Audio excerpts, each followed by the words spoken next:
Hello दोस्तों, नमस्कार। तो आपका बिहार टीजीटी की प्रश्नोत्तरी में स्वागत है। और इस पर हम लोगों ने क्रम वाइज हिंदी साहित्य के गद्य पोर्शन, पद्य पोर्शन, कार्यालय पत्रों आदि पर प्रश्नोत्तरियाँ कर ली थी।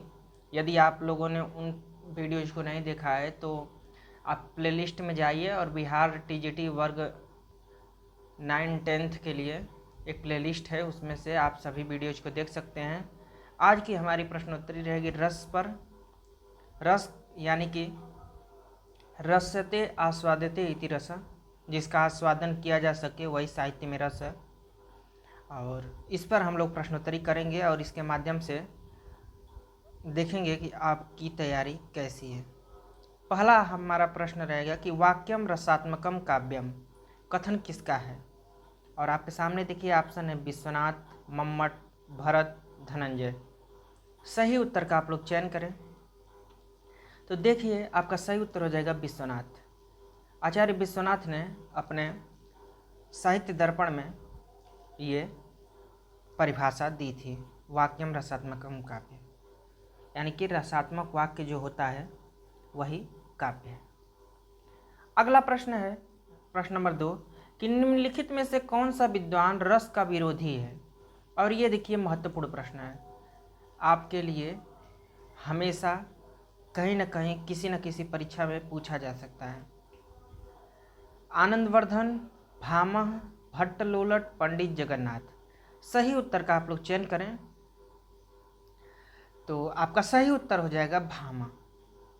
भामा जी हैं जो रस के विरोधी आचार्य थे। ठीक है।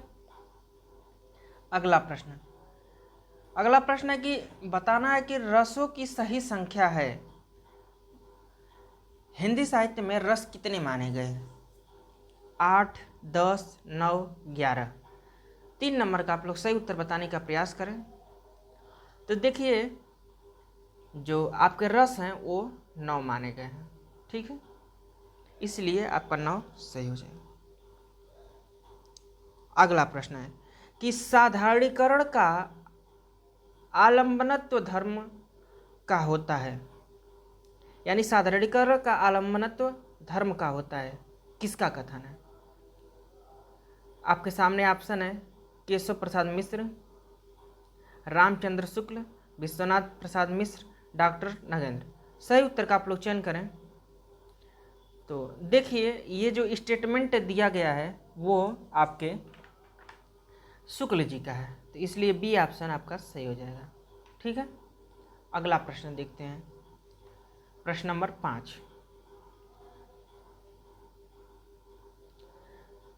कि रस में पुष्ट या परिणत होने वाले तथा संपूर्ण प्रसंग में व्याप्त रहने वाले भाव को कहते हैं। आप लोग बताइए क्या कहते हैं? अस्थाई भाव, अनुभाव, विभाव, संचारी भाव। सही उत्तर का चयन करें आप लोग। 5 नंबर का सही उत्तर क्या होगा? तो देखिए रस में पुष्ट या परिणत होने वाले तथा संपूर्ण प्रसंग में व्याप्त रहने वाले को अस्थाई भाव कहा जाता है। अगला प्रश्न है प्रश्न नंबर 6 कि भरत मुनि के अनुसार अस्थाई भावों की संख्या कितनी है? 9, 8, 10, 11। सही उत्तर का आप लोग चयन करें। तो देखिए भरत मुनि ने रसों की संख्या 8 मानी थी, तो इसलिए उसके जो अस्थाई भाव होंगे वो भी 8 ही होंगे, इसलिए आपका बी ऑप्शन सही हो जाएगा। अगला प्रश्न है कि अस्थाई भावों की सही संख्या क्या है? ये सर्वसम्मत से पूछा गया है। वो तो भरत मुनि का स्टेटमेंट था, ये सर्वसम्मत से पूछा गया है कि अस्थाई भावों की सही संख्या क्या है। और आपके सामने ऑप्शन है 7, 8, 9, 10। 7 नंबर का आप लोग सही उत्तर बताने का प्रयास करें। तो जैसा कि 9 रस हैं तो 9 अस्थाई भाव हो जाएंगे सर्वसम्मत से। बाकी अगर भरत मुनि का नाम दे करके पूछेगा तो आपको बताना है कि 8 ही रस हैं और 8 ही अस्थाई भाव हैं। भरत मुनि के अस्थाई भावों में कौन सा भाव सम्मिलित नहीं है? यानी कि वो जो 8 अस्थाई भाव बताए थे, तो जो 9वां अस्थाई भाव था वो क्या था? हास, जुगुप्सा, विस्मय, निर्वेद। सही उत्तर का आप लोग चयन करें। 8 नंबर का सही उत्तर क्या होगा? तो देखिए आपका सही उत्तर हो जाएगा निर्वेद। जो निर्वेद अस्थाई भाव है ये भरत मुनि के अस्थाई भाव में सम्मिलित नहीं है। अगला प्रश्न है, महत्वपूर्ण प्रश्न है कि संचारी भावों की संख्या है 33, 34, 35, 36। 9 नंबर का आप लोग सही उत्तर बताने का प्रयास करें कि संचारी भावों की संख्या कितनी होती है। तो आपका सही उत्तर हो जाएगा 33 संचारी भाव होते हैं। ठीक है, अगला प्रश्न देखते हैं। प्रश्न नंबर 10, निम्नलिखित में से सात्विक अनुभाव है शारीरिक अंगों की चेष्टाएं, मानसिक चेष्टाएं, वेशभूषा द्वारा चेष्टाएं, बिना आश्रय और बिना प्रयास होने वाले लक्षण। इसमें सात्विक अनुभाव बताना है। तो देखिए, जो सात्विक अनुभाव होता है वो बिना आश्रय और बिना प्रयास के होने वाले जो लक्षण होते हैं वही सात्विक अनुभाव के अंतर्गत आते हैं। तो इसलिए 10 नंबर का आपका डी ऑप्शन सही हो जाएगा। अगला प्रश्न 11 नंबर कि निम्नलिखित में से अपस्मार क्या है। एक प्रकार का उपमान जिसमें उपमेय की हेयता सिद्ध की जाती है, संचारी भाव का एक प्रकार, आधुनिक रसाचार्यों द्वारा खोजा गया एक रस, काव्य का एक प्रकार का दोष। 11 नंबर का आप लोग सही उत्तर बताने का प्रयास करें तो आपका सही उत्तर हो जाएगा कि संचारी भाव का एक प्रकार होता है। ठीक है, बी ऑप्शन इज राइट। अगला प्रश्न, भय, लज्जा आदि के कारण उत्पन्न भावों को छिपाने की प्रवृत्ति को क्या कहते हैं। व्याधि, वितर्क, अवहिथा, असूया। 12 नंबर का आप लोग सही उत्तर बताएं कि उसको क्या कहा जाता है। भय, लज्जा आदि के कारण को भावों को छुपाने को क्या कहते हैं। तो अवहिथा इसको कहते हैं। सी ऑप्शन सही हो जाएगा। 12 का सी ऑप्शन सही हो जाएगा। अगला प्रश्न है कि निम्नलिखित में से असूया क्या है। एक काव्य दोष, एक काव्य गुण, एक अलंकार, एक संचारी भाव। 13 नंबर का आप लोग सही उत्तर का चयन करें तो आपका सही उत्तर हो जाएगा डी ऑप्शन, एक संचारी भाव है। ठीक है, अगला प्रश्न 14 नंबर कि निम्नलिखित में से कौन रसाचार्य नहीं है। आपको बताना है कि इसमें कौन रसाचार्य नहीं है।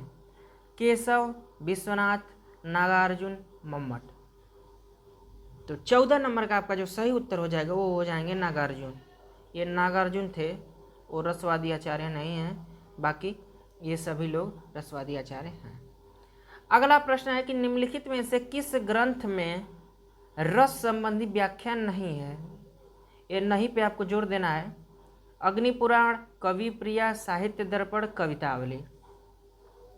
तो 15 नंबर का आप लोग सही उत्तर बताने का प्रयास करेंगे। 15 का आपका डी ऑप्शन सही हो जाएगा कि रस संबंधी ग्रंथ कवितावली नहीं है, बाकी सभी। अगला प्रश्न, प्रश्न नंबर 16 कि हास्य रस का अस्थाई भाव क्या है। ये आपके लिए नॉर्मल ही प्रश्न होगा। हास, परिहास, उपहास, विलास। 16 नंबर का आप लोग सही उत्तर बताने का प्रयास करें तो हास्य रस का अस्थाई भाव हास होता है। दोस्तों, यदि हमारी प्रश्नोत्तरी आपको अच्छी लग रही हो तो please like, share and subscribe, comment. आइए हम अगला प्रश्न देखते हैं कि हिंदी काव्य साहित्य में रस के कितने अंग हैं। 3, 4, 5, 6। सही उत्तर का आप लोग चयन करें कि 17 नंबर का सही उत्तर क्या हो जाएगा। तो आपका सही उत्तर हो जाएगा 4। जो रस के अंग होते हैं वो 4 होते हैं। ठीक है, अगला प्रश्न देखिए, यदि आप लोग हिंदी व्याकरण अच्छे से पढ़ना चाहते हैं तो वासुदेव नंदन की किताब जरूर पढ़ें या हरदेव बाहरी की। ये किताबें ऑथेंटिक किताबें हैं और इसमें जो चीज़ें दी गई हैं वो सार्वभौमिक सत्य हैं। उससे आप का क्वेश्चन अगर कोई गलत हो रहा है या एग्जामिनर कोई गलत क्वेश्चन कर दे रहा है तो आप उससे कंप्लेन कर सकते हैं। ठीक है, इसलिए आप लोग उस किताब को जरूर पढ़ें। अगला प्रश्न है 18 नंबर कि वीर रस का अस्थाई भाव कौन सा है। और आपके सामने ऑप्शन है क्रोध, भय, शोक, उत्साह। तो वीर रस का अस्थाई भाव जो हो जाएगा वो हो जाएगा 18 नंबर का डी ऑप्शन उत्साह। भय का अस्थाई भाव भयानक, अद्भुत, रौद्र, विभत्स। तो 19 नंबर का आपका जो सही उत्तर हो जाएगा वो हो जाएगा भयानक। भयानक रस का जो अस्थाई भाव है वो भय है। जुगुप्सा किस रस का अस्थाई भाव है? ये थोड़ा इम्पोर्टेंट हो जाता है क्योंकि लोग कंफ्यूज हो जाते हैं कि कौन सा होगा, भयानक, विभत्स, शांत, वीर। 20 नंबर का आप लोग सही उत्तर बताने का प्रयास करें। तो विभत्स रस का अस्थाई भाव जुगुप्सा है। और अद्भुत रस का अस्थाई भाव बताना है जुगुप्सा, निर्वेद, विस्मय, उत्साह। तो अद्भुत का जो अस्थाई भाव हो जाएगा वो विस्मय हो जाएगा। तो विस्मय और जुगुप्सा ये दोनों चीज़ें ध्यान दीजिए आप लोग। जो अद्भुत रस का अस्थाई भाव है वो विस्मय है, और जो जुगुप्सा रस का स्थायी भाव है, किस रस का स्थायी भाव है? तो विभत्स का है। विभत्स रस का स्थायी भाव जुगुप्सा है। अगला प्रश्न है कि शांत रस का स्थायी भाव क्या है? उत्साह, क्रोध, वात्सल्य, निर्वेद। तो शांत रस का स्थायी भाव निर्वेद है। इसके बाद वात्सल्य रस का स्थायी भाव पूछा है। तो वात्सल्य रस के स्थायी भाव में वात्सल्य, हास, उत्साह, विस्मय। तो वात्सल्य जो वत्सल है वो वात्सल्य रस का अस्थाई भाव हो जाएगा। अगला प्रश्न हम देखते हैं, प्रश्न नंबर 24 से लेकर 40 तक के जो पद्यांश दिए गए हैं, और उन पद्यांशों को पढ़ करके आपको बताना है कि इनमें कौन सा रस होगा। देखिए, रस को पहचानने के लिए यदि आप उसके अस्थाई भाव को जानते हैं और एक दो बार आप पद्यांश को रिपीट करते हैं तो आपको ऑटोमेटिक मालूम चल जाता है कि इसमें कौन सा रस हो सकता है। ठीक है, आइए हम लोग प्रश्नों को हल करते हुए ये देखने की कोशिश करते हैं। कौन हो तुम बसंत के दूत, बीरस पतझड़ में अति सुकुमार, घन तिमिर में चपलता की रेख, तपन में शीतल मंद बयार। इसमें कौन सा रस है? शांत, करुण, वियोग श्रृंगार, संयोग श्रृंगार। 24 नंबर का आप लोग सही उत्तर बताने का प्रयास करें। तो देखिए, इसमें आपका संयोग श्रृंगार हो जाएगा क्योंकि इसमें मानवीकरण अलंकार किया गया है। D option. प्रश्न नंबर 25 देखते हैं कि दूध दुहत अति ही रति बाढ़ी, एक धार दोहन पहुँचावत एक धार जह प्यारी ठाढ़ी। इसमें कौन सा रस है? संयोग वात्सल्य, संयोग श्रृंगार, वियोग श्रृंगार, वियोग वात्सल्य। 25 नंबर का आप लोग सही उत्तर बताने का प्रयास करें।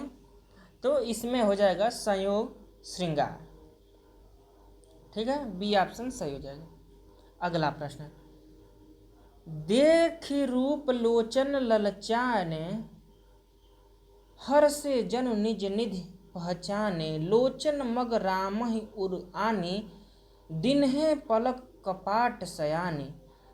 इसमें बताना है आपका कि कौन सा रस होगा? वात्सल्य, भक्ति, संयोग श्रृंगार, वियोग श्रृंगार। 26 नंबर का आप लोग सही उत्तर बताने का प्रयास करें। तो देखिए, आपका सही उत्तर हो जाएगा संयोग श्रृंगार, क्योंकि देख रूप लोचन ललचाने, हर से जन निज निधि पहचाने, इसमें संयोग श्रृंगार का जिक्र देखने को मिल रहा है। अगला हम प्रश्न देखते हैं 27 नंबर कि राम को रूप निहारत जानकी, कंगन के नग की परछाही, जात सवे सुधि भूल रही, हरिटेक रही पल टारत नाही। इसमें कौन सा रस है? वियोग श्रृंगार, वियोग वात्सल्य, संयोग वात्सल्य, संयोग श्रृंगार। ये जानकी जी अपने जो अंगूठी हैं या नग कहें, उसकी जो नग में जो छाया चित्र छाया दिख रही है उसमें राम को देख रही हैं। तो इसमें बताना है कि आपका 27 नंबर में कौन सा रस हो जाएगा। तो आपका सही उत्तर हो जाएगा संयोग श्रृंगार। ठीक है, डी ऑप्शन इज राइट। अगला प्रश्न, कहत नटत रिझत खिझत मिलत खिलत लजियात, भरे भवन में करत हैं नैनन ही सो बात। इसमें कौन सा रस है? संयोग श्रृंगार, वियोग श्रृंगार, रौद्र और विभस। सही उत्तर का आप लोग चयन करें। 28 नंबर का सही उत्तर क्या होगा? तो इसमें भी संयोग श्रृंगार हो जाएगा, क्योंकि नायक और नायिका उसी भीड़ में बैठे हुए हैं भवन में और आपस में इशारों में बात कर रहे हैं, तो इसलिए यहाँ पे संयोग श्रृंगार हो जाएगा। अगला है कि निसी दिन बरसत नयन हमारे। इसमें कौन सा रस है? करुण रस, भयानक रस, विप्रलंब, अद्भुत रस। सही उत्तर का आप लोग चयन करें कि 29 का सही उत्तर क्या हो जाएगा?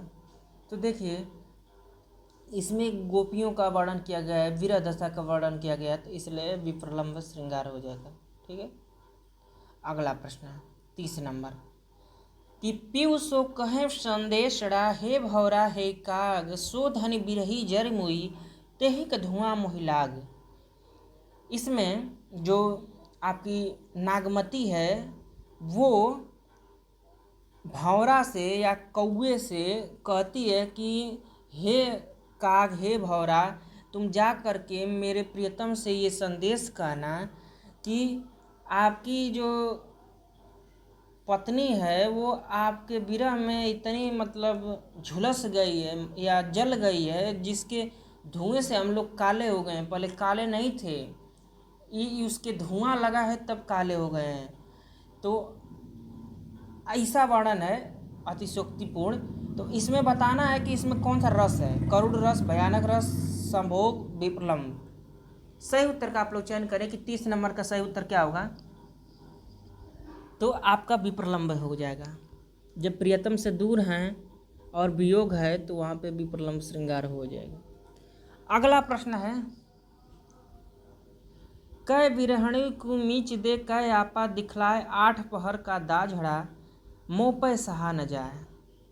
इसमें भी एक भक्त अपने भगवान से प्रार्थना करते हुए कह रहा है कि हे ईश्वर, आप हमको दर्शन दीजिए, 8 पहर आपको आपके विरह में हम व्याकुल हैं।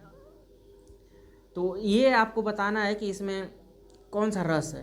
संयोग, वियोग, शांत, भक्ति। 31 नंबर का आप लोग सही उत्तर बताने का प्रयास करें। तो देखिए, इसमें भी वियोग ही है। ठीक है, पढ़ते ही मालूम चल गया कि इसमें बहुत बड़ा वियोग है। बरसे मेघ चुअह नैगाहा, छप्पर छप्पर होए रही बिनु नाहा, कौरो कहा ठाठ नव साजा, तुम बिनु कंत न छाजन छाजा। इसमें कौन सा रस है? अद्भुत, भयानक, वियोग, संयोग। सही उत्तर का आप लोग चयन करें कि 32 का सही उत्तर क्या हो जाएगा? तो इसमें भी वियोग श्रृंगार हो जाएगा। ठीक है। अगला प्रश्न, हा जग एक वीर रघुराया, के ही अपराध विसारे वदाया। इसमें कौन सा रस है? भक्ति रस, संयोग रस, विप्रलंब, करुण। तो 33 का आपका सही उत्तर हो जाएगा विप्रलंब से। अगला प्रश्न, मेरे प्यारे नव जलद से कंज से नेत्र वाले, जाके आए न मधुवन से ओ न भेजा संदेशा, मैं रो रो के प्रिय विरह से बावली हो रही हूँ, जाके मेरी सब दुख कथा श्याम को तू सुना दे। इसमें करुण, रौद्र, संयोग, विप्रलंब। सही उत्तर का चयन करें कि 34 का सही उत्तर क्या हो जाएगा? तो जैसा कि पढ़ने से ही मालूम चल जा रहा है कि इसमें वियोग ही है। ठीक है, इसलिए डी ऑप्शन आपका सही हो जाएगा, वियोग से विप्रलंब। अगला प्रश्न 35 नंबर कि मातहि पीतहि उरिन भय नीके, गुरु ऋण रहा सोच बड़ जी के। इसमें बताना है कि कौन सा रस है? हास्य रस, रौद्र रस, श्रृंगार, शांत रस। तो देखिए, इसमें आपका शांत रस हो जाएगा। मातहि पीतहि उरिन भय नीके, गुरु ऋण रहा सोच बड़ जी के। अगला है 36 नंबर कि सिर घोट मोट पर चुटिया थी लहराती थी, तोंद लटक कर घुटनों को छू जाती, जब मटक मटक कर चलते हंसी थी भारी, हो गए देख कर लोटपोट नर नारी। इसमें कौन सा रस है? अद्भुत रस, करुण रस, हास्य रस, इनमें से कोई नहीं। तो देखिए, पढ़ने से हंसी आ रही है या पब्लिक हंस रही है, तो इसलिए इसमें हास्य रस हो जाएगा। अगला प्रश्न है 37 नंबर कि खद्दर कुर्ता भक भको नेता जैसी चाल, यह नक मन बसो सदा बिहारी लाल। इसमें कौन सा रस है? श्रृंगार, शांत, अद्भुत, हास्य रस। तो 37 का आपका सही उत्तर हो जाएगा हास्य रस। अगला प्रश्न, लोक तिहु जारो संतो सागर सुखाए डारो, गिरिन ढाय डारो भूमि उल्टाऊं मैं, रंग में विदारी डारो, दसों दिगपाल को खगन समेत शशि सूरह गिराऊं मैं। इसमें कौन सा रस है? पढ़ने से आपको कैसा मालूम फील हुआ?